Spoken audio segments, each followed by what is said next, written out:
good, Red? Hey, man, they was clowning you at work today, man. So? I mean, we watched the video a couple times, but we really couldn't tell if it was you.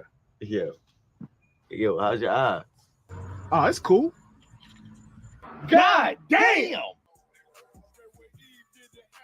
What's up, Op? What's up, Op? Yo, let me get one of them flyers, man. Man, I ain't giving you shit. You better get the hell out of here before Cat Pop come out here. Man, come on, man. Why you gotta be like that, man? I'm trying to come to class, man. Why you acting crazy? Man, you need to go do that. Man, I ain't giving him shit. Man, what? Man, you ain't gonna give me shit. We need brothers to come to class. Damn, man. Ite me yato me tara rotato. Man, you fucking racist, man. Give me this goddamn flyer, man. You acting crazy, home. Man, fuck you. Oh, shit. Tebow, nigga. What? Who? Tebow. Oh, damn, I ain't been to class in a minute. Shit.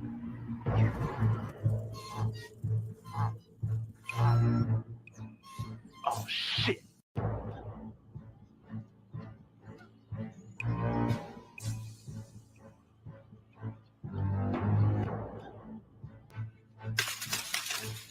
What's up, y'all? What's up, Red? Thanks for the bike.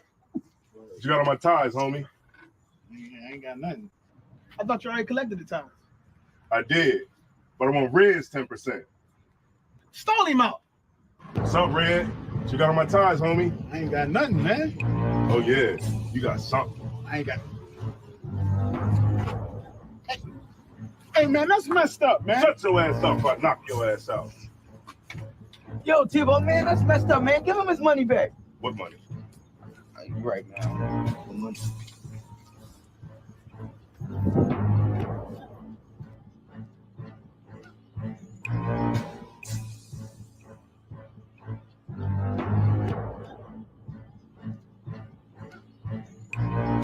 Hey, man, why ain't y'all help me? Yeah, man, I paid my tithes. Man, that's fucked up. If it was y'all, I would have helped y'all. What about the time he took the ties from me in Zariah's backyard? Oh, that was different. Man, let's jump him. Man, sit your ass down, man. Man, I got mind control over Tebow. When he here, I pay my tithes. But when he leave, I pay my tithes. Man, damn, man. I should have just paid my tithes, man.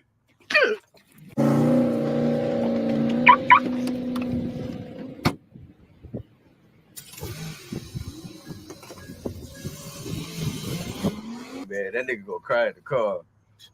Should have paid his tithes. Shit, real shit. This shit is endless. What I speak is the truth. I don't care if it's offensive. 12 rounds hit hard, and this shit gon' go the distance. Way to exit cool, but wait till you see the interest. Know that we them niggas when we walk inside the entrance. Put me as the GOAT, you should be honored to get a mention. All my clips is standard, but I still get extensions. Switch on the big 30, sound like when it's spitting. Album so hot, I had to give them an extension. One West till they bury me. Yeah, that's the commitment. Don't trust the soul, niggas purring or they hit this shit. What I speak is the What's up, truth. y'all? I don't care if it's offensive. What's up, Red? Life that I chose, no turning Thanks back for the bike. in this. They don't You got on my ties, homie. No forgiveness, rain on them. God damn, man. What I speak is the truth. I don't care if it's offensive. God Life damn. that I chose, no turning back. They don't understand when we tell them no forgiveness. Tebow, Rain on them. nigga. I believe in Tebow. reincarnation, so you know this endless. I'm solidified and stamped. That's why I walk with a signet.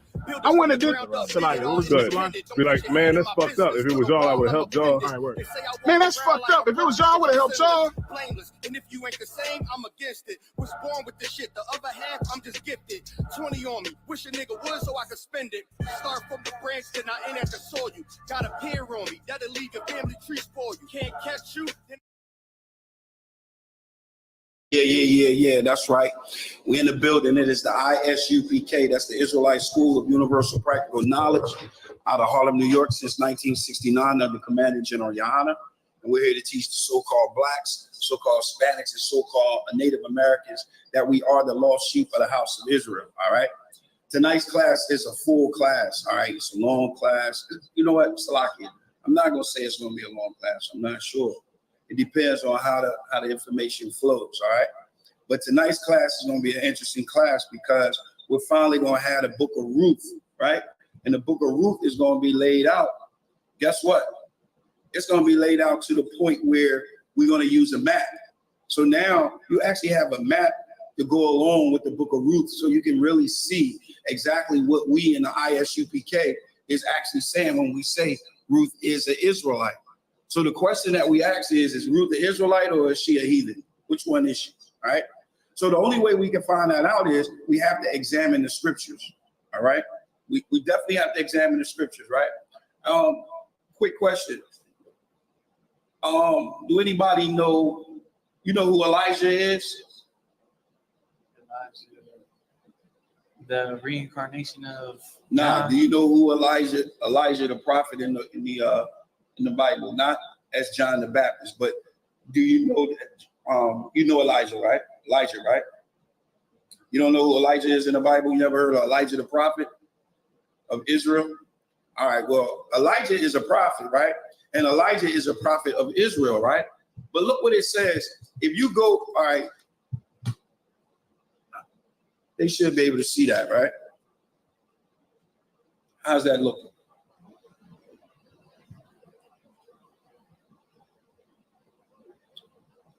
Let me get a little bigger, see if that makes you.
Yeah, I took they say sounds up. I don't know what's happening, but it was on before, and then it went up. Now it's back. It's back. Hey, can y'all put a 1 in the chat just to let me know that the sound is back? You, We twelve? yeah. All right, so just like I said, it says Elijah the Tishbite, right? But we know that Elijah was an Israelite based on the context of the writing that we read when we're dealing with Elijah, right? Everything is based on context. Everything is based on context. So here, like it says Ruth, an Israelite or a heathen. And it says in 1 Thessalonians chapter 5 and verse 21, it says you must what? Prove all things and hold fast to what that is true. So whatever you get from this lesson, you have to hold on to that which is true, that which is good, that which is right. All right? You can't take it and just throw it out because it doesn't fit well with you. Once again, Elijah, we know, was an Israelite, but he was called Elijah the Tishbite. All right? So where we going to start with the book? Go ahead, you can open up to Ruth 1:1.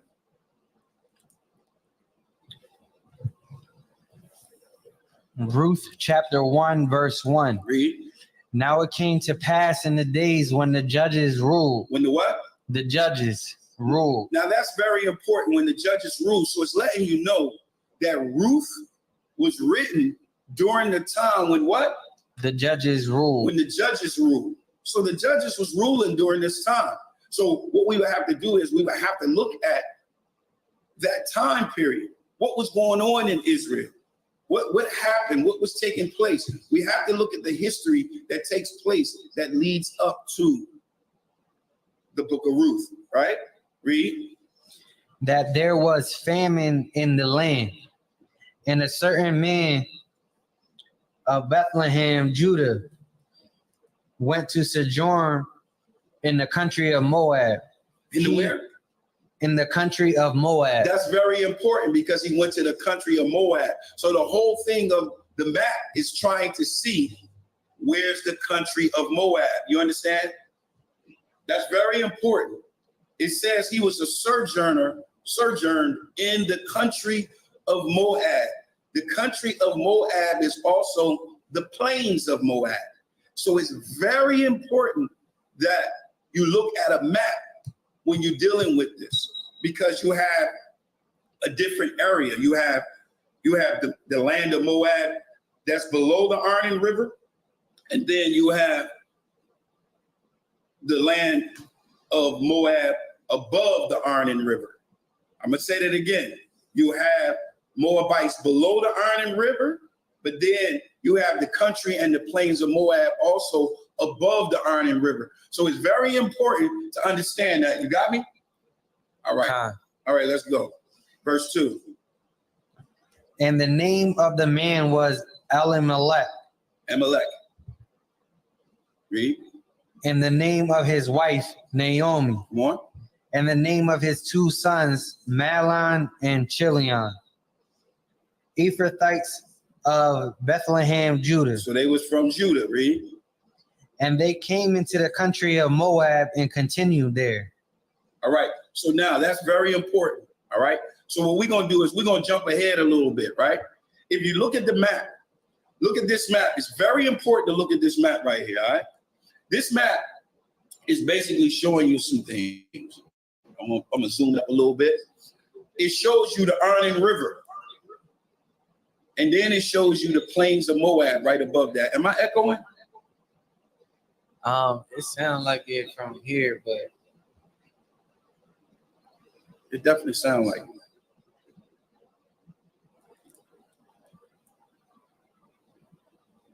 All right.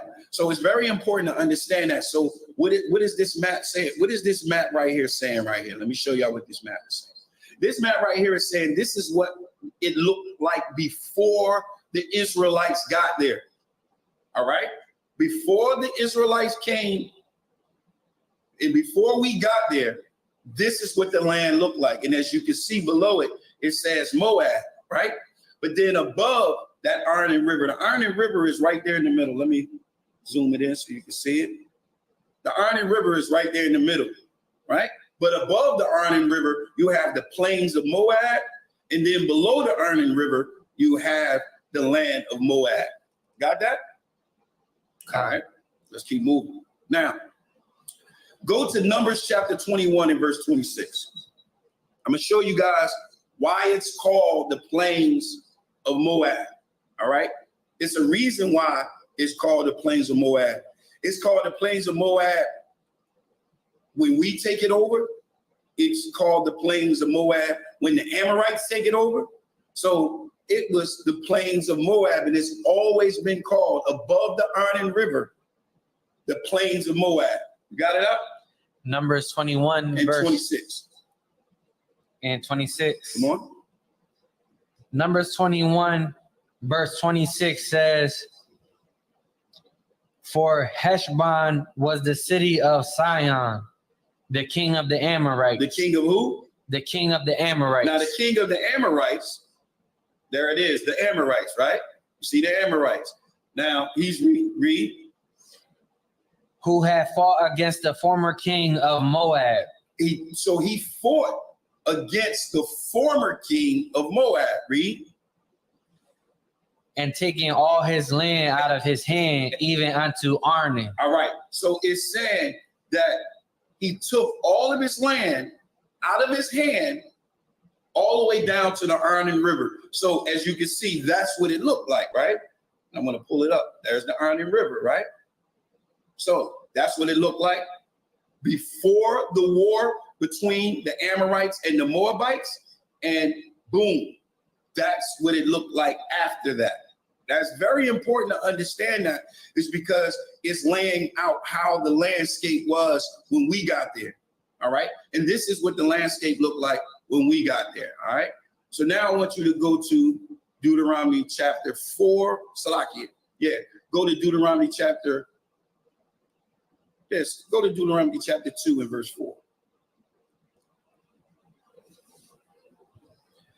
Deuteronomy chapter 2 and verse 4 says, and command thou the people, saying, ye are to pass through the coast of your brethren, the children of Esau. The children of who?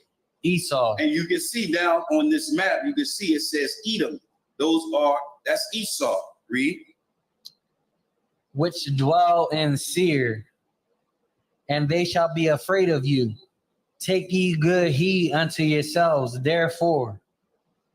Verse 5, meddle not with them, for I will not give you of their land, no, not so much as a foot breadth, because I have given Mount Seir unto Esau for a possession. So the Most High told us, don't bother our brothers, Edom, Esau.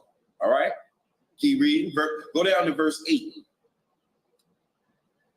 Deuteronomy 2 verse 8 says, and when we pass by from our brethren, the children of Esau, which dwelt in Seir, through the way of the plain from Elath and from Ezion-Geber, we turned and passed by the way of the wilderness of Moab. All right, so now they're on the wilderness on this side right here of that land, and they're passing by. Read. Verse 9, and the Lord said unto me, distress not the Moabites, neither contend with them in battle, for I will not give thee of their land for a possession, because I have given Ar unto the children of Lot for a possession. All right, so now we understand that the Most High told us not to bother Edom, right, which is Esau, and he also told us not to bother the Moabites, right? That's what he said, right? Everybody with me? All right, let's keep going. Go to now we're gonna shoot over to Numbers chapter 21 and verse 4. That's what we're gonna start at with that. All right, and we're gonna backtrack and we're just gonna run through it again. All right, we're gonna run through it again. When we came out of the wilderness for wandering, right?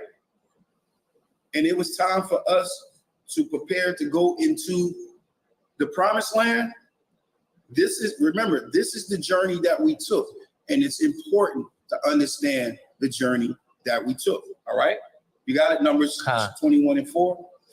Numbers 21 and verse 4 says, and they journeyed from Mount Hor by the way of the Red Sea. Come on. To compass the land of Edom. Now we just read about that in Deuteronomy. Read.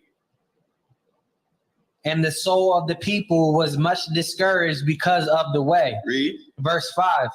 And the people spake against God and against Moses. See, this is what we have a very good habit of doing. Of speaking against the man of the Most High God and speaking against the Most High. We have a bad habit of doing that. All right. Here's Moses bringing us out of Egypt, bringing us out of bondage, bringing us through the Red Sea, destroying and killing Egypt's army, killing Pharaoh, killing the firstborn. And guess what? We tripping. We against the Most High and we against Moses. That's what we do. Read. Salakia. Wherefore have ye brought us up out of Egypt to die in the wilderness? This is what they were saying, right? Go ahead.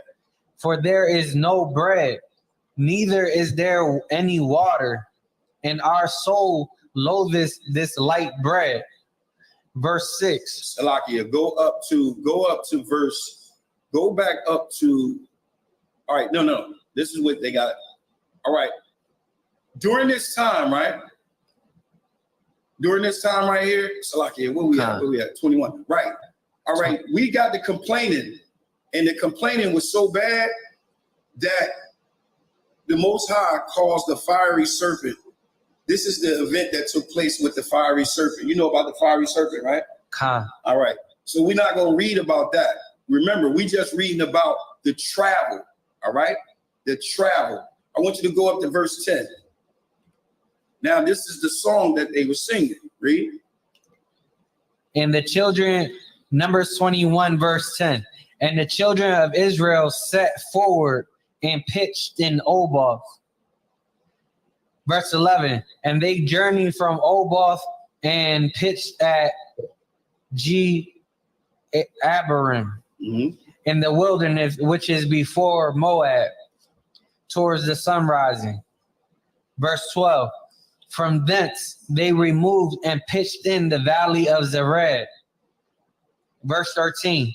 From thence they removed and pitched on the other side of Arnon. Now it's very important right here. Here we go. So I wanted y'all to see the actual travel up to where they stopped. All right? Read that again. And I'm going to zoom in on that so they can see it good. Read. Verse 12. From thence they removed and pitched in the valley of Zered. Come on. Verse 13. From thence they removed and pitched on the other side of Arnon. On the other. Now it's very important. Once again, stay right there for a second. Notice he says on the other side of the Arnon. Notice it's not on this side. It's not on the Salakia. It's not on the Moabite side. It's up a little bit. It's up right here in the corner. So it's on the other side of the Arnon River. So it's above the Arnon River. All right? That's really, really important. All right? Go ahead, read. Which is in the wilderness that cometh out of the coast of the Amorites. See what I mean? So he says it's coming out of the coast of the Amorites, right? Here's the Amorites right here. So it's coming out by the coast of the Amorites, right there. All right? That's really important. All right? Go ahead. For Arnon is the border of Moab, between Moab and the Amorites. Remember, the Moabites is below the Arnon River.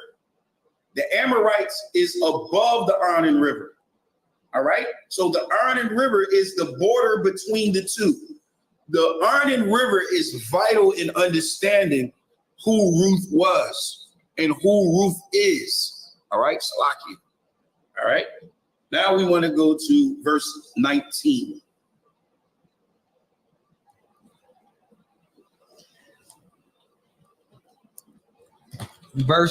Numbers 21, verse 19. And from Matana to Nahaliel, and from Nahaliel to Bamoth. Verse 20. And from Bamoth in the valley that is in the country of Moab. Now read that again. Bamoth is where? Bamoth in the valley. That is, I got it, Salakia. Bamoth in the valley, that is the country of what? Moab. It's the country of Moab. Now, if you look, this is huge right here. Because now it's telling you, we already read right here in verse 13 that the Arnon River is the border between the Moabites and the Amorites. And we showed it. It's right there. Right? We showed it. But now he says, Salakia, says Bamoth in the valley, right? That is in the country of Moab. So now it's showing you the plains of Moab is also called the country of Moab. And where is it located at? Above the Arnon River. All right? That's vital. That's vital. Verse 21. Verse 21. And Israel sent messengers unto Sihon, king of the Amorites, saying, verse 22, let me pass through thy land. We will not turn into the fields or into the vineyards. We will not drink of the waters of the well, but we will go along by the king's highway until we be past thy borders. Verse 20. So now, listen to what he said. We sent the messenger. We asked, can we pass through on the king's highway? That means we don't want to bother nobody. We don't want to touch anything that's yours. We don't want to harm anything. We just want to get past peacefully, right? Peacefully. All right. Verse 23. And Sihon would not suffer Israel to pass through his border. But Sihon gathered all his people together and went out against Israel into the wilderness. Come on. And he came to Jahaz. Now, hold on for 1 second. I want y'all to see that what I was saying was right. See that? Jahaz. Jahaz is above the Arnon River. It's above the Arnon River. So that's where they came out for battle, right? And fought against Israel. Read. Verse 24. And Israel smote him with the edge of the sword and possessed his land from Arnon unto Jabbok. All right, so we possess the land right there, which you see from Arnon from the Arnon River to Jabbok, Jabbok River, right above. So that was our territory now, right? Go ahead. Hold on, wait. Salaki. Go to 21 and 26. Read. 21. No, chapter 21, verse 25 and 26. Salaki. Start at 25. Verse 25. And Israel took all these cities, and Israel dwelt in all the cities of the Amorite, and Heshbon, and in all the villages thereof. Verse 26. For Heshbon was the city of Sihon, the king of the Amorites. All right. So we see, based on the map, that at that moment, because they did not let us pass by, they came out and fought with us, and we took their land. And guess what land we also took? The plains of Moab, right? We took the plains of Moab. Keep that in mind. Verse 31. Verse 31. Thus Israel dwelt in the land of the Amorites. Verse 32. And Moses sent to spy out Jazer, and they took the villages thereof, and drove out the Amorites that were there. Verse 33. And they turned and went up against the way of Bashan, and Og, the king of Bashan, went out against them, he and all his people, to the battle at Edrei. Come on. Verse 34. And the Lord said unto Moses, fear him not, for I have delivered him unto thy hands, and all his people, and his land. And thou should do to him as thou didst unto Sihon, king of the Amorites, which dwelt at Heshbon. Verse 35. So they smote him and his sons and all his people until there was none left. No, there was some left. There was none left. There was none left. That is important and vital. All right? There was none left in the land. Read. Him alive, and they possessed his land. So we possessed the land. And how many we leave alive? None. None. We didn't leave none. All right. So let's get a recap real quick. All right. When you look, this is how the map looked before we got there. All right. As you can see, this is how the map looked. All right. Before we got there, we had the Edomites down low. We had the Moabites right above the Edomites, and then below the Arnon River, that's Moabites right there, right? Then we have the Amorites, which was above the Arnon River, right? And then we have Bashan, which is above the river of Jabbok, right? So once we got there, after the first war, this is what we took, right? We took that land right there above the Arnon River. We took the Amorites' land above the Arnon River and to the river of Jabbok, right?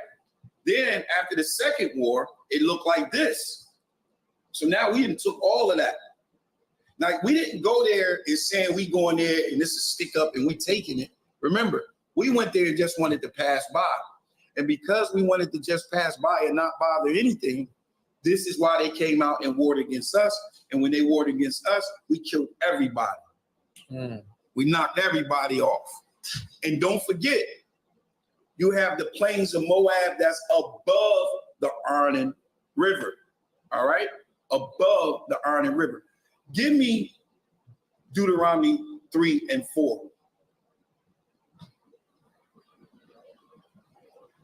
Because understanding what we going over, and people get a little irritated when we talking about the book of Ruth, because we say, hey, listen, we got to look at the map. This is the reason why. Because you have Moab below the Arnon River, and then you got Moab, above the plains of Moab, above the Arnon River. And remember, that land was taken from the Moabites by the Amorites, and then we came and we took it from them. All right, let's get it. Deuteronomy 3, verse 4. And we took all his cities at that time.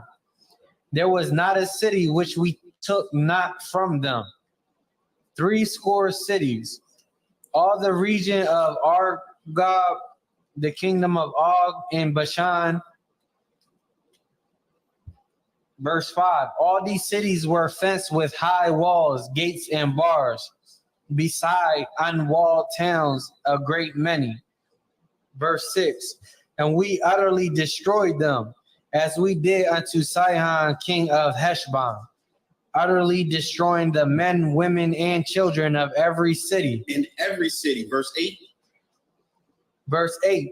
And we took at that time out of the hands of the 2 kings of the Amorites the land that was on this side Jordan, from the river of Arnon unto Mount Hermon. So now, once again, we took all of that. All right. And we didn't even get into the promised land yet. We didn't go to where it was promised to us yet. Remember, this happened on the way there. We just wanted to pass by. And because we wanted to just pass by, guess what? They wanted to come out and fight. And guess what? Boom, everything is gone now. Now we own it all. All right? We own it all. And this is on this side of the Arnon River. I want you to go back to Numbers chapter 32 and verse 1 now. Because now, before we got into this land, now we got to talk about it. We got to talk like we got all this land now. There's nobody here. So, of course, you know what we're going to say? We're going to go to Moses and say, hey, Moses, let me holler at you about this land real quick. All right? Go ahead. You got it? Numbers 32, verse 1. Read. Now the children of Reuben and the children of Gad had a very great multitude of cattle. And when they saw the land of Jazer and the land of Gilead, that behold, the place was a place for cattle. A place for cattle. Go ahead, read. Verse 2.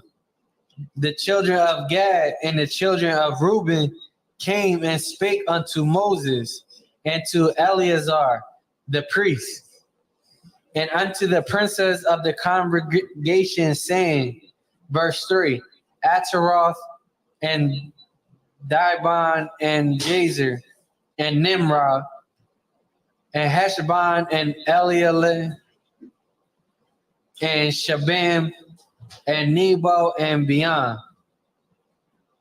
Verse 4, even the country which the Lord smote before the congregation of Israel is a land for cattle, and thy servants have cattle. Verse 5, wherefore said they, if we have found grace in thy sight, let this land be given unto thy servants for a possession, and bring us not over Jordan. All right, so what does that say? What is he saying right there? What are they saying? Give the land to the servants. No, to them. When they said we are thy servants, they're talking to Moses, and they're saying we are your servants. And we're saying, listen, we want to get this. We got all this cattle. We got all of these things. Verse 6. Listen to what Moses said. Remember, we didn't get in the promised land yet. All right, go ahead. And Moses said unto the children of Gad and to the children of Reuben, shall your brethren go to war, and shall ye sit here? So they're asking, okay, so y'all want this land, but yet we got to go to war to get this land over here. So what, y'all just gonna sit here? Y'all just gonna stay? Go down to verse 16. Verse 16. And they came near unto him and said, we will build sheepfolds here for our cattle, and cities for our little ones. Verse 17, but we ourselves will go ready armed before the children of Israel until we have brought them unto their place. Listen to this. Let me ask you a question. This is the children of Israel talking, correct? Correct? Listen to what he says in verse 17. Everybody got to pay attention to this. It says, but we ourselves will go ready, armed before the children of Israel. Why? Look, listen to the language. He's saying it like he's different from them. He says, but we ourselves will go ready and armed before the children of Israel until we have brought them into their place, and our little ones shall dwell in the fenced city because of the inhabitants of the land. So he's saying, look, they're saying, look, we're going to go over and we're going to fight with y'all, but we're going to go before the children of Israel. I wanted to bring out that language because for some reason, with that language, people think when they hear it, it's talking about different people. It's not. It's just how we talk. It's just how we talk. Verse 18. Verse 18. We will not return unto our houses until the children of Israel have inherited every man his inheritance. So they're saying that's brotherhood right there. That's brotherhood. They didn't say, no, we just gonna chill. They didn't say, no, we just gonna stay on this side. They said, no, we're gonna go with y'all.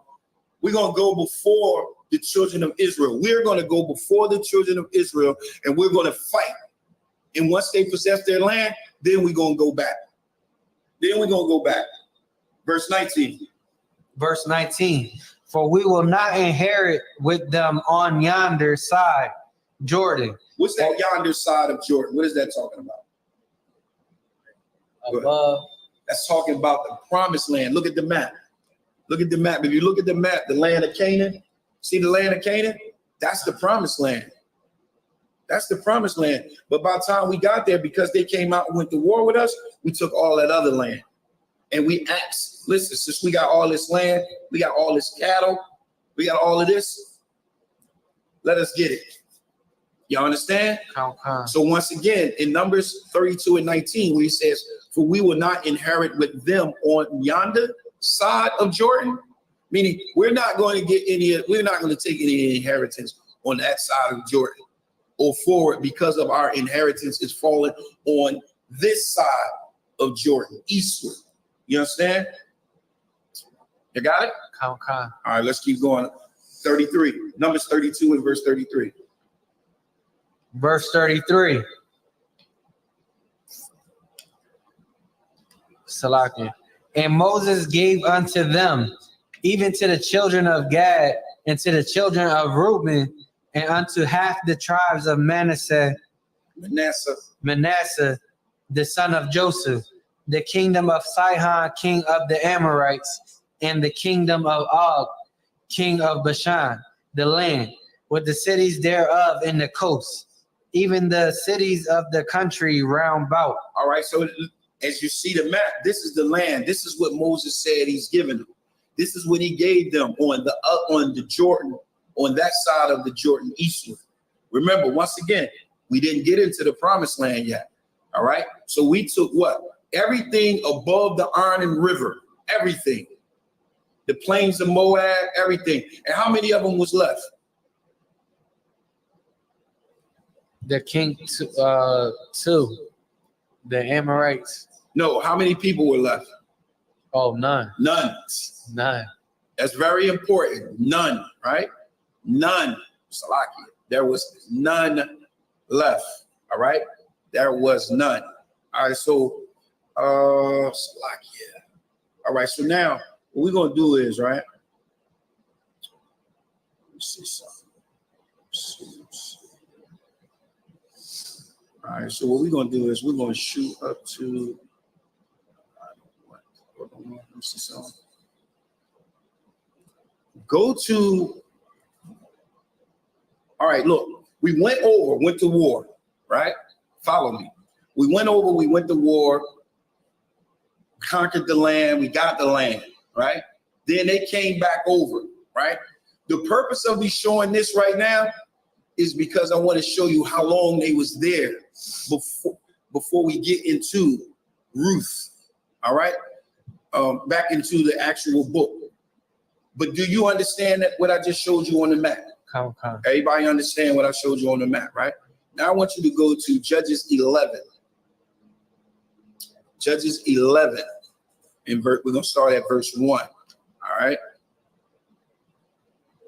So we done with the traveling part. We done with understanding how we went around Edom, right? How we went on the side of Moab, on the wilderness side, right up to the border of Ammon and the Amorites, right? Right to that border.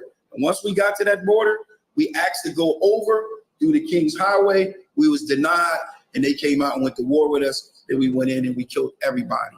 And that's dealing with those that was in the plains of Moab, all of that land, Heshbon, all of that, all the way up. All right. So you got it? Let's get it. Judges 11, verse 1. Read.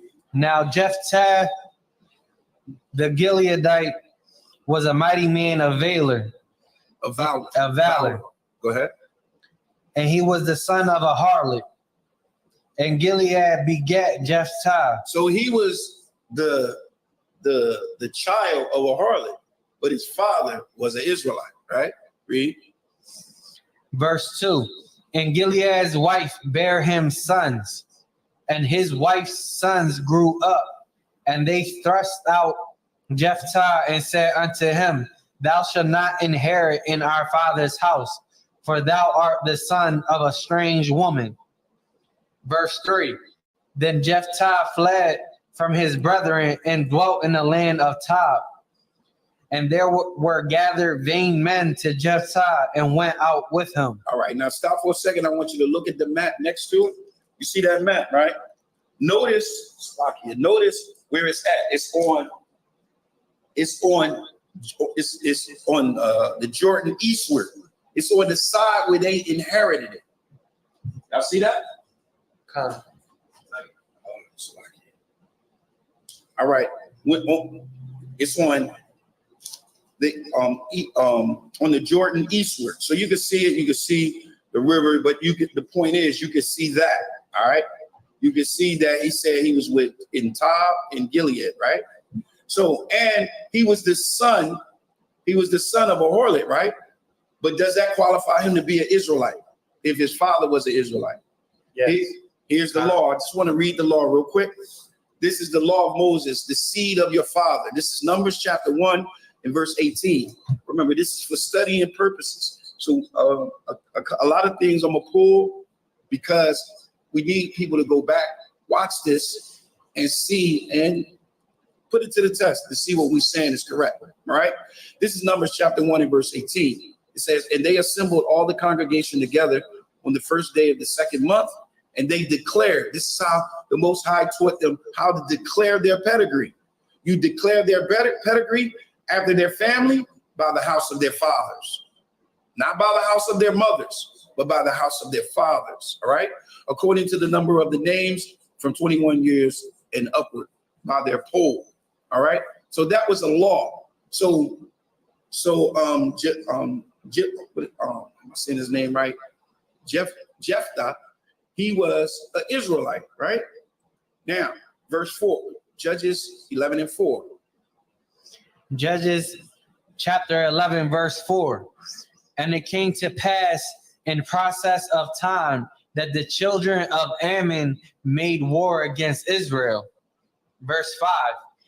And it was so that when the children of Ammon made war against Israel, the elders of Gilead went to fetch Jephthah out of the land of Tob. Verse 6. And they said unto Jephthah, Come and be our captain, that we may fight the children with the children of Ammon. All right, so they sent for him, and he was still in the land of Tob, right? That's where he was at. Verse 11. And notice the map changed. The map changes because you're going to see they was already there. They was settled and they was in already. Go ahead. Verse 11. Then Jephthah went with the elders of Gilead, and the people made him head and captain over them. And Jephthah uttered all his words before the Lord in Mizpeh. Verse 12. And Jephthah sent messengers unto the king of the children of Ammon, saying, What hast thou to do with me, that thou art come against me to fight in my land. In where? Whose land? In my land. In my land, because that was their land. That was their land, right? Verse 13. Verse 13. And the kings of the children of Ammon answer unto the messengers of Jephthah, because Israel took away my land when they came up out of Egypt from Arnon even unto Jabbok and unto Jordan. Now therefore restore those lands again peaceably. So he's saying, look, man, y'all came up here, y'all took my land. Y'all took my land. All right? You took my land and you did it. He's trying to say that they did it without, like, peace. Yeah, like they just, Savage. right, like we just came and we just took it. But we know that's not what happened, right? Verse 14, read. Verse 14. And Jephthah sent messages again unto the king of the children of Ammon. Verse 15. And said unto him, thus says Jephthah, Israel took not away the land of Moab, nor the land of the children of Ammon. So he's saying, look, we didn't take no land. We didn't take anything, right? Verse 16. But when Israel came up from Egypt and walked through the wilderness unto the Red Sea and came to Kadesh, verse 17, then Israel sent messengers unto the king of Edom, saying, Hold on. So we get ready, just real quick, we're gonna go through it. He's gonna run it down a little bit real quick, all right, what we went over before. But this is good because you get a chance to hear it again and see what happened based on the map. All right, read. Then Israel sent messengers unto the king of Edom, saying, let me, I pray thee, pass through thy land. But the king of Edom would not hearken thereto. And in like manner they sent unto the king of Moab, but he would not consent. And Israel abode in Kadesh. Verse 18. Then they went along through the wilderness and compassed the land of Edom and the land of Moab. All right, read. And came by the east side of the land of Moab and pitched on the other side of Arnon, but came not within the border of Moab.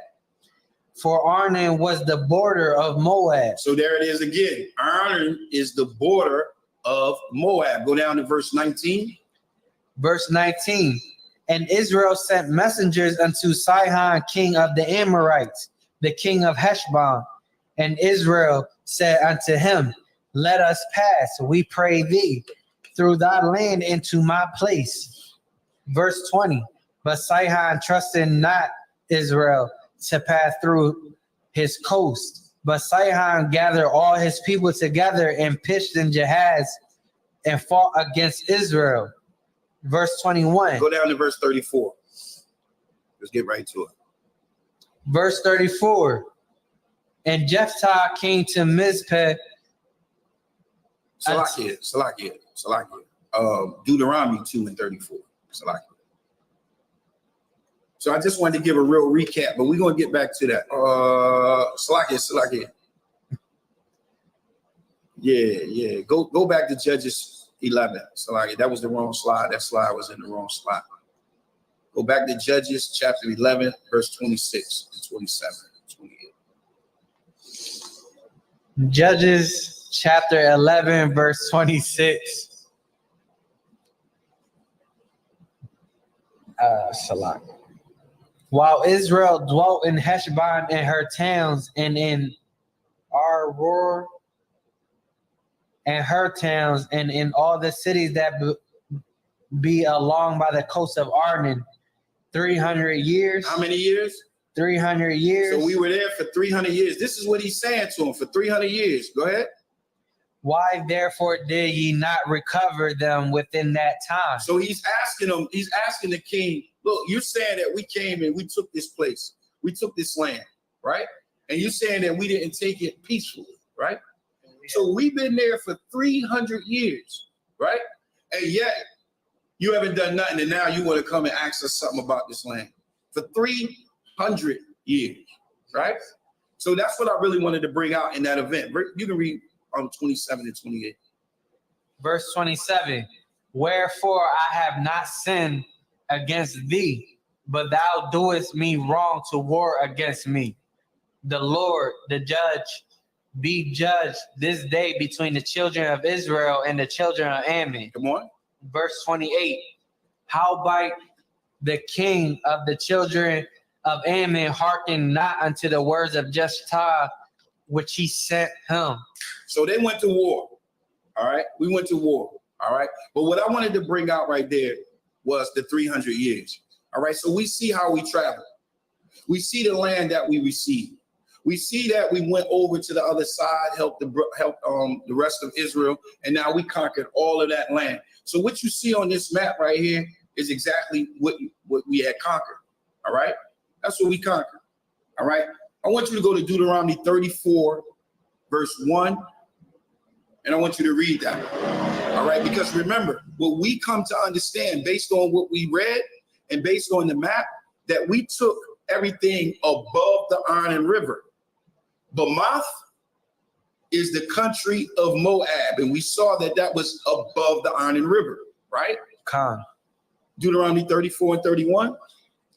Deuteronomy chapter 34, verse 1 says, and Moses went up from the plains of Moab unto the mountain of Nebo. All right, stop right there for a second.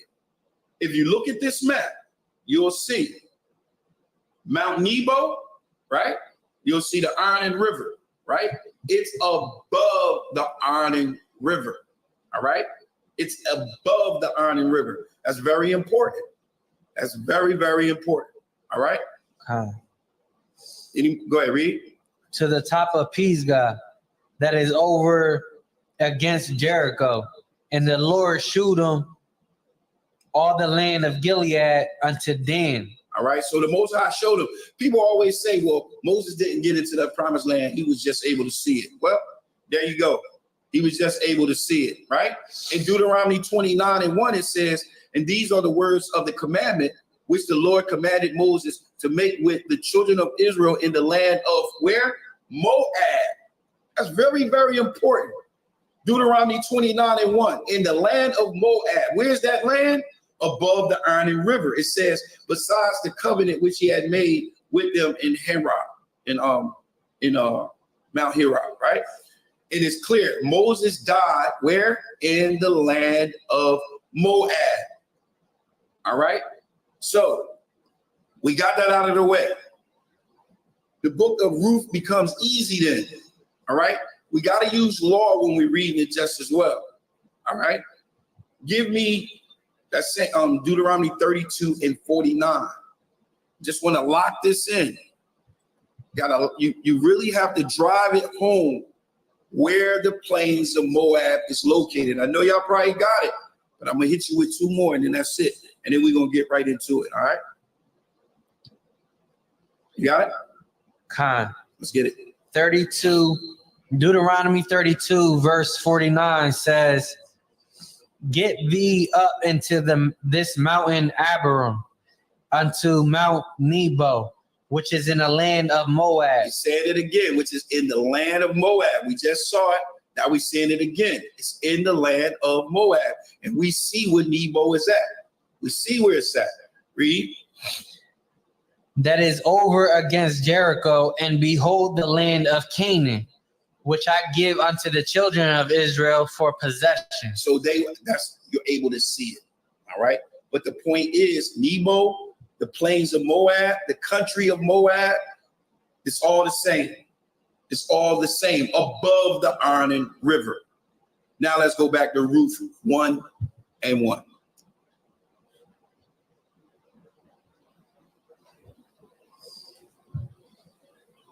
Ruth chapter 1 verse 1 says, now it came to pass in the days when the judges ruled that there was a famine in the land, and a certain man of Bethlehem, Judah, went to sojourn in the country of Moab. That's Toab, in the country of Moab, right? So what we're gonna do is we're gonna look at a couple myths that we're gonna tackle based on what we know now, right? He was with his wife and his he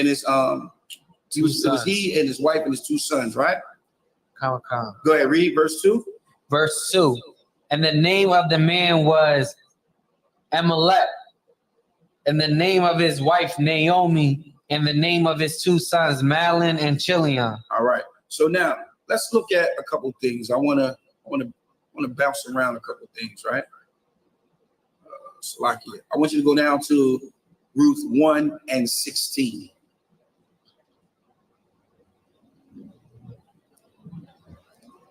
Now remember, it was during the time of what? When Famine. Right? It was a famine in Judah, and then they traveled to the land of Moab, right? Is it above the Arnon River or below the Arnon River? Above. It's above the Arnon River, right? Come. Now, I want you to read Ruth 1 and 16. Everybody know about how Ruth and Naomi was left. The father died. The husband died. The two sons died. So they were the only ones left, right? I want you to read verse 15 and 16. Ruth chapter 1, verse 15. And she said, behold, thy sister-in-law is gone back unto her people and unto her gods. Return thou after thy sister-in-law. And Ruth said, entreat me not to leave thee, or to return from following after thee. For whither thou goest, I will go, and where thou lodgest, I will lodge. Thy people shall be my people, and thy God my God. Now, this is a big one for Christians. This is a big one right here, because it's saying, thy people shall be my people, and thy God shall be my God. How would you explain that? The Most High power is the same power. What she say, my people, your people is the people of Israel, right? And her God will be the God of Israel. But that's not making sense. She said, I will lodge, right? Thy people shall be my people, and her God shall be my God. What is she saying? And they worship other gods. That's not what it's saying. Now, look, let's look at some examples. Let's look at example first, because what we would have to do is we would have to see what the language was like. All right. So this took place during the time of what?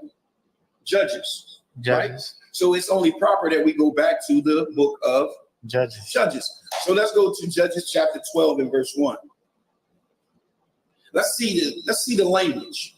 Let's see if they talk like he spoke before when they said, we'll go in front of the children of Israel, right? As if they were not a part of the children of Israel. Remember that? All right, so check this out. Judges 12 and 1. Judges 12, verse 1. And the men of Ephraim gathered themselves together and went northward and said unto Jephthah, wherefore passest thou over to fight against the children of Ammon, and does not call us to go with thee? We will burn thy house upon thee with fire. All right, so look, it says this is Ephraim. Ephraim gathered together.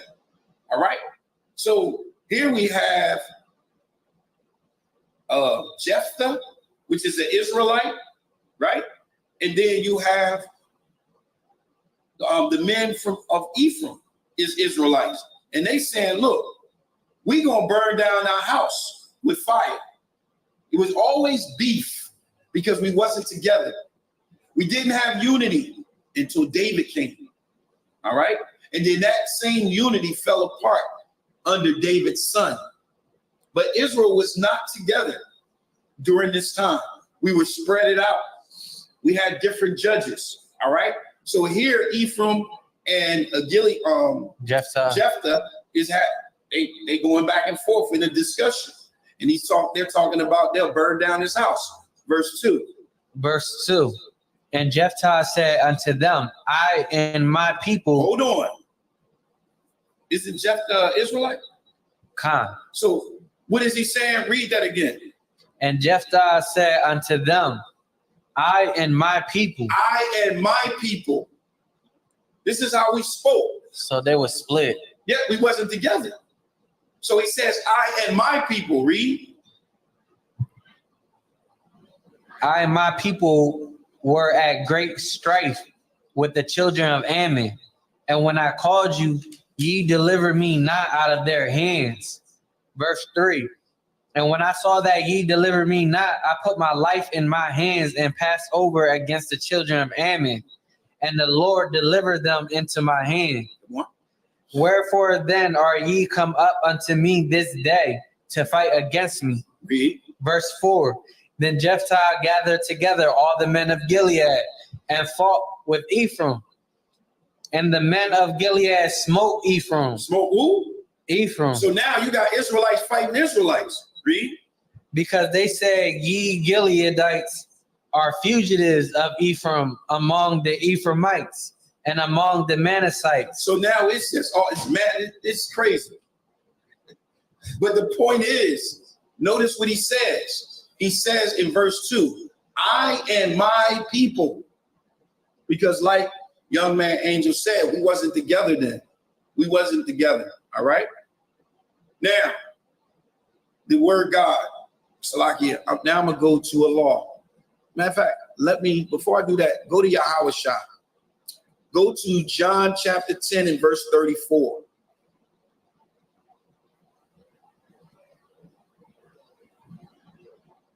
So remember, she says, go to my people and my God and your God.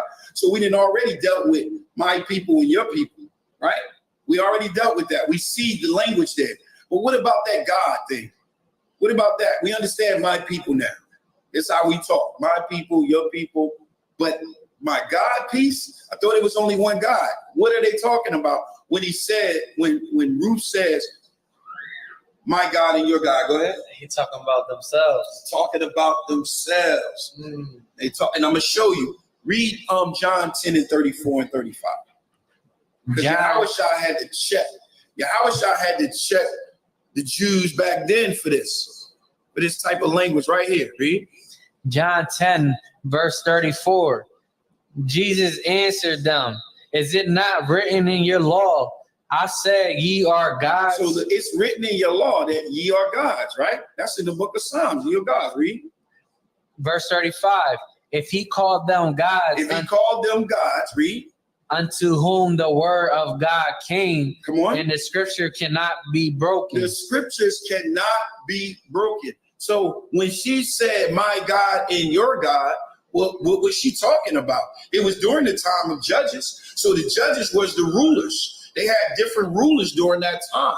So if they had a ruler there in the land of Reuben, where she was at in the plains of Moab, right? And then they had a ruler that was in Judah, right? Then those are two different judges, right? Those are two different people. So they'll talk my people and your people, right? I want you to go to Exodus chapter 22 and verse 28. Because Yahushua said it's written in your laws. It's written in your Psalms that ye are called gods. So let's get the precept for all of this.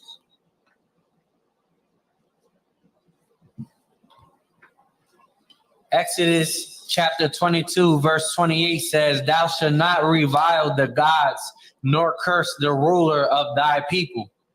So the gods is the rulers of thy people. The ruler of thy people is who? The judges. So that's what she was saying. So when you go back to Ruth 1 and 16, right? What else that? 1 and 16.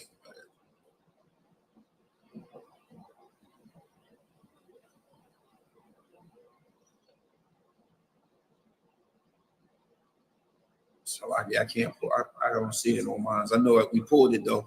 So when you go back to that Ruth 1 and 16, we see there it is. We see that when it says, and Ruth said, entreat me not to leave thee or to return from following after thee. For whether thou goest, I will go. Remember, she was going back to Bethel, to Judah, right? She says, and where thou lodgest, I will lodge. Thy people shall be my people. What she's talking about is she was an Israelite that belonged to a different tribe than Judah. So she's saying, listen, I'm going back with y'all and I'll be with your people. and your God will be my God, meaning your rulers will be my rulers. Come. All right? That's what it's saying. All right, now we saw an example of that, all right? Let's see something. I want you to go to Ruth 2 and 6. This is another one that we're going to look at what people run to. The Tish, the Moabitish, right? Ruth chapter 2, verse 6. Read. And the servant that was set over the reapers answered and said, it is the Moabitish damsel that came back with Naomi out of the country of Moab. So they're saying, look, when she was out gleaning, right? She was out collecting, getting food, right? And they seen her. I think it was Boaz that saw her and asked who was it. They said, this is the servant that set over the reapers, and the reapers, the servants that was set over the reapers answered and said, this is the Moabitish damsel that came back with Naomi from the country of Moab, right? So when you look at the word Moabitish and you look at the word Moabite, right? These are two different words. Moabitish means, it says you can be a citizen of Moab or you can be an inhabitant of the land of Moab. Which one was Ruth? She was an inhabitant of Moab, the land. She could have been a citizen of Moab. She could have been born there, right? But it doesn't make her a Moabite, right? That's what it was called, a Moabitess, right? Now, when you see the word Moabite, it says a son of Lot by his eldest daughter. The nation descends from the son of Lot. 3, the land inhabited by the descendants of the son of Lot. So when you see the word Moab and you see the word Moabitish, Moabitish, the word Moabitish could mean that she just lived in the land.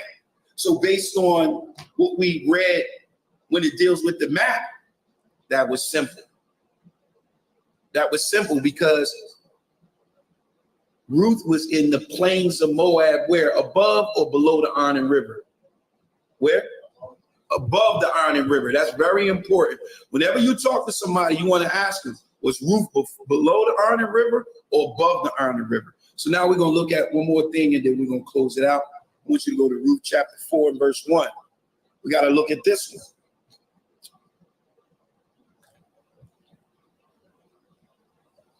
Ruth chapter 4, verse 1. Read. Then went Boaz up to the gate and sat him down there, and behold, the kinsman of whom Boaz spake came by, unto whom he said, Ho, such a one, turn aside, sit down here. And he turned aside and sat down. Verse 2, and he took 10 men of the elders of the city and said, sit ye down here. And they sat down. Verse 3, and see, he said unto the kinsman, Naomi, that is come again out of the country of Moab, selleth a parcel of land, which was our brother Amalek. So that's very important. So it says, selleth a parcel of land, which is of our brother Amalek's, right?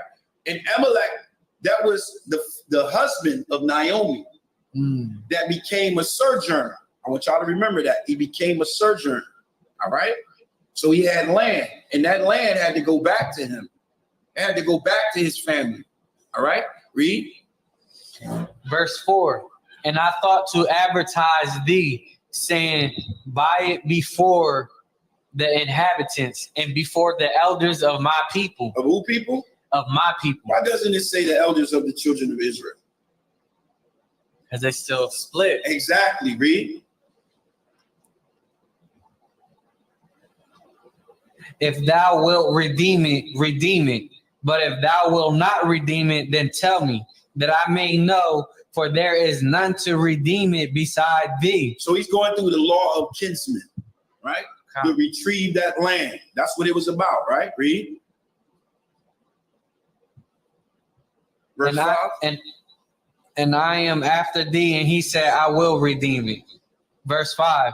Then said Boaz, what day thou buyest the field of the hand of Naomi, thou must buy it also of Ruth the Moabitess, the wife of the dead, to raise up the name of the dead upon his inheritance.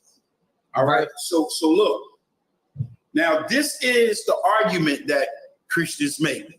An Israelite can't be bought. I want you to go to Exodus 21 and 2. All right. I'm just going to get this one precept and then we're going to move forward on it. That's nonsense. I think I heard Sakari say that. Exodus 21 and 2. Exodus 21 verse 2. If thou buy an Hebrew servant. If thou do what? If thou buy an Hebrew servant. So can Hebrews be can they be bought? Yes. Okay, then they can be bought. They can be bought. All right, so look, let's go to Leviticus 25 and 35. That's where we're going to be going. Because remember, it's some buying going on. Buying land, and he's also obtaining Ruth. We have laws that state about how you can purchase and redeem an Israelite. An Israelite. All right? We have a law. This right here is simple. This right here will tell you exactly who Ruth is. We're going to start at Leviticus 25 and 35. Read. Leviticus chapter 25 verse 35 says, and if thy brother be waxen poor and fallen in decay with thee. So he's saying if thy brother, which is an Israelite, be waxen poor and fallen in decay with thee, read. Then thou shalt relieve him. Come on. Yeah. Though he be a stranger or what? A stranger. Come on. Or a sojourner. So Ruth was called a stranger, right? Ruth was called a stranger, and Amalek was called a sojourner, right? And it says an Israelite could be a stranger. That's what it's saying. Read. That he may live with thee. 36. Take thou no usury of him or increase, but fear thy God, that thy brother may live with thee. Verse 37. Thou shalt not give him thy money upon usury, nor lend him thy victuals for increase. Verse 38. I am the Lord your God, which brought you forth out of the land of Egypt, to give you the land of Canaan, and to be your God. Verse 39. And if thy brother that dwelleth by thee be waxen poor, and be sold unto thee. And be what? Sold unto thee. This is talking about an Israelite being sold unto thee. Read. Thou shalt not compel him to serve as a bond servant. Go ahead. Verse 40. But as an hired servant and as a sojourner, he shall be with thee and shall serve thee until the year of Jubilee. Verse 41. And then shall he depart from thee, both he and his children with him, and shall return unto his own family, and unto the possession of his fathers shall he return. So it's saying what? That an Israelite, if you buy an Israelite, that Israelite can do what? What is it saying? He can inherit the land. He can when? After he get his family. Right, after the Jubilee. Once the Jubilee hit, you can go back to your land. You cannot, first of all, you can't, the land can never be sold, right? Because the land belongs to the Lord, right? But what it is everybody goes back to their inheritance. So that land had to be redeemed. It had to go back to that family. It had to go back to Naomi. It had to go back to that Judite. It had to go back to the child that Ruth would have. All right? That's very important to understand. If you're buying an Israelite, there's a different process that takes place. Okay. It's not the process that took place with Ruth. That wasn't, watch. We're going to keep going. Verse 42. Verse 42. For they are my servants, which I brought forth out of the land of Egypt. They shall not be sold as bondmen. Verse 43. Thou shalt not rule over him with rigor, but shalt fear thy God. All right, real quick. When you read verse 42, and it says, they shall not be sold as bondmen. They can't, the transaction of of buying an Israelite or selling, redeeming, however you want to say, an Israelite is a different process from when you're dealing with heathens, when you're dealing with non-Israelites. You don't have to go through the law of kinsmen. You don't got to do that when you're dealing with a heathen. This is the reason why. Verse 43, read. Verse 43. Salaki, you read that already. Verse 44. Verse 44. Both thy bondmen and thy bondsmaids, which thou shalt have, shall be of the heathen that are round about you. Of them shall ye buy bondmen and bondsmaids. Read. Verse 45. Moreover, of the children of the strangers that do sojourn among you, of them shall ye buy, and of their families that are with you, which they beget in your land, and they shall be your possession. They shall be what? Your possession. So they will be a possession. That's verse 45. I don't know what verse 45 is at. So the only thing that Ruth could have ever been to Boaz was what? If she was of another nation. A stranger, a sojourner. Right. If she was of another nation and she was bought by Boaz, she could only be what? Read verse 45 again. Verse 45. Moreover, of the children of the strangers that do sojourn among you. So that means that if a stranger, a non-Israelite among you have a child, right? Read. Of them shall ye buy, and of their families that are with you, which they beget in your land, and they shall be your possession. So what if Ruth was not an Israelite and she was a heathen, a Moabite, she could only be Boaz's what? Bondsmaids. Exactly, his possession. That is it. She can't. It ain't that type of ball game where you got to go through the law to redeem or buy a heathen. A heathen can only be a bondmaid. She's nothing. Verse 46. Verse 46. And ye shall take them as an inheritance for your children after you, to inherit them for a possession. They shall be your bondmen forever. For how long? Forever. Read. But over your brethren, the children of Israel, ye shall not rule one over another with rigor. All right, you can't do that. Give me Deuteronomy 23:3. So if Ruth was a heathen, it wouldn't be a fuss over Ruth. It wouldn't be who's going to lay with her and have a child with her to redeem the name of her husband. You wouldn't have to do that. Remember, she's a heathen. She's my possession. It's not a fuss. All right? 23:3. Deuteronomy chapter 23, verse 3. Read. An Ammonite or Moabite shall not enter into the congregation of the Lord. Even to their 10th generation shall they not enter into the congregation of the Lord forever. For how long? Forever. So if Ruth was a Moabite, you mean to tell me you got this righteous man, this devout man, this man of value, right? He's doing all of this for a heathen? Come on. It's not happening. It's just not happening. All right? It's not. Ruth, I'm echoing, Ruth was an Israelite, as we can see. We can see that the plains of Moab, when we invaded that land, we wiped them all out. There was none left. And then we dwelt there. And when we dwelt there for over 300 years. Right? Now you have the story of Ruth take place. A famine took place, and that's where they traveled to. All right? You can see it based on the map. Just follow the map. All right? You got any questions? No, sir. Got any questions? Any questions in the chat?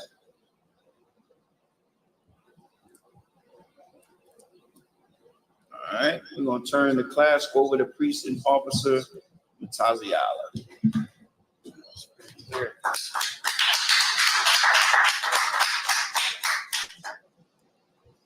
How you turn that up?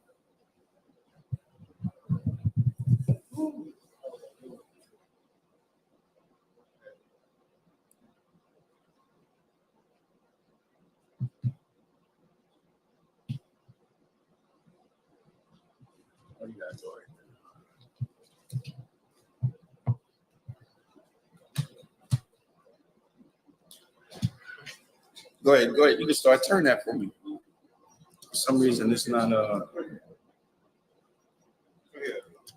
You got it. You read that. Good. You too loud. I can't see it. Guys, get security announcements. Rules for new brothers and sisters. The new brother or sister coming to the school, they're all finished for 6 months. They're to be student only. They are here to learn and show themselves to the world. They need transportation, teaching, or arrangement. After 6 months, if the brother or sister has an interest in a particular person, they have to seek counsel from the heads. Tithe, which is commandment. Numbers 18:21, paragraph 3, 8-10. These 10 in Hebrew, Ma'aser. That's 10% every penny of any increase will give. Priest fund, free will offer for a priest. It's not mandatory. It's whatever amount you'd like to donate. It's whatever size body you'd like to donate. Take both. All right. Commodity convocations. Next Monday will be the feast of first fruits. All right. So that will be right here at Smyrna School, at the Smyrna School, 202 North DuPont Boulevard, Smyrna, Delaware. All right. So make sure you come on out. That's a high holy day. All right. It's the feast of first fruits. All right. If anyone wants to be a trooper in school, start wearing all black boots, shirt, pants, headband, and scarf. That being said, Israel, Michael, you said, Israel, Michael Spot, Michael, Rock, Yahweh, Shem, Yahweh, Shah, Rock, Bum. Got the top, sorry, please turn, give the sister courtesy salute, and Israel, Michael Spot, Michael, Rock, Yahweh, Shemar, Thumba, Shem, Yahweh, Shah, got the top, back to Smith.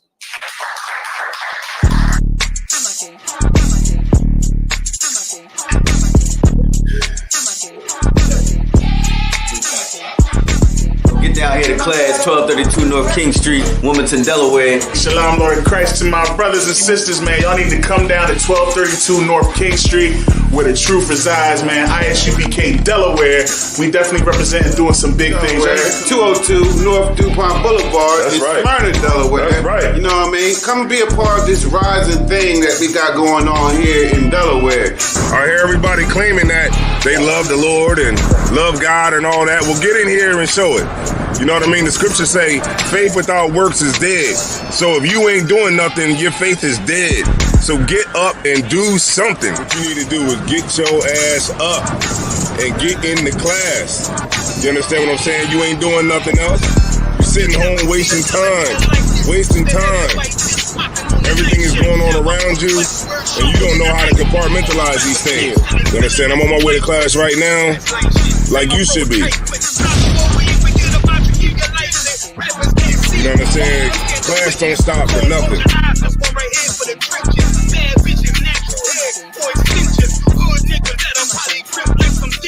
Runners on them fences, 23 and 1 out, praying at the commissary before a run out.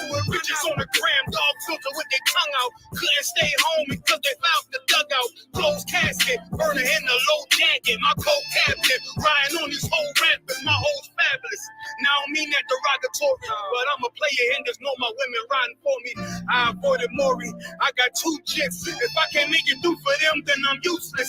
Sit down at Ruth Chris with a couple bosses after the war just to count our losses. It's not many. You see a smile on my face, but I'm not friendly. Gun on my waist, sipping white Henny.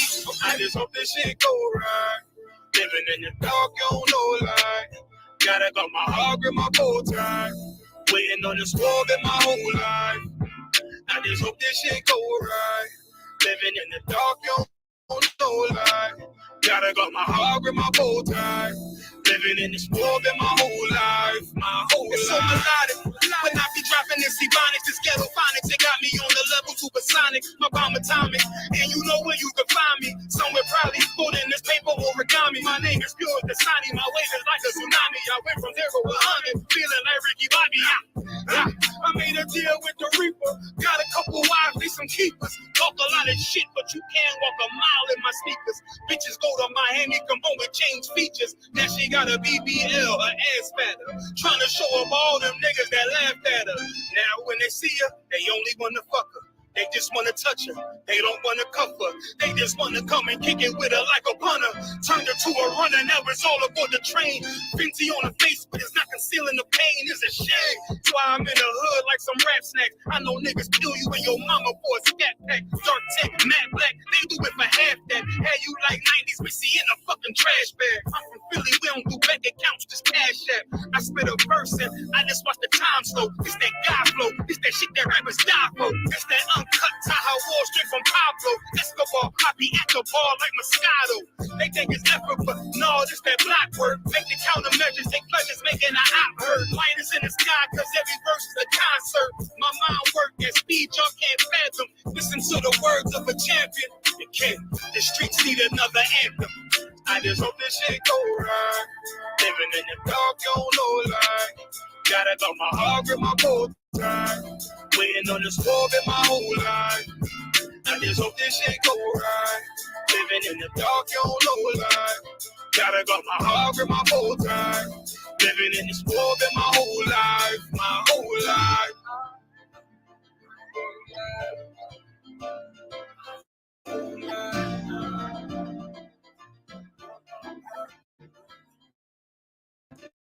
Okay.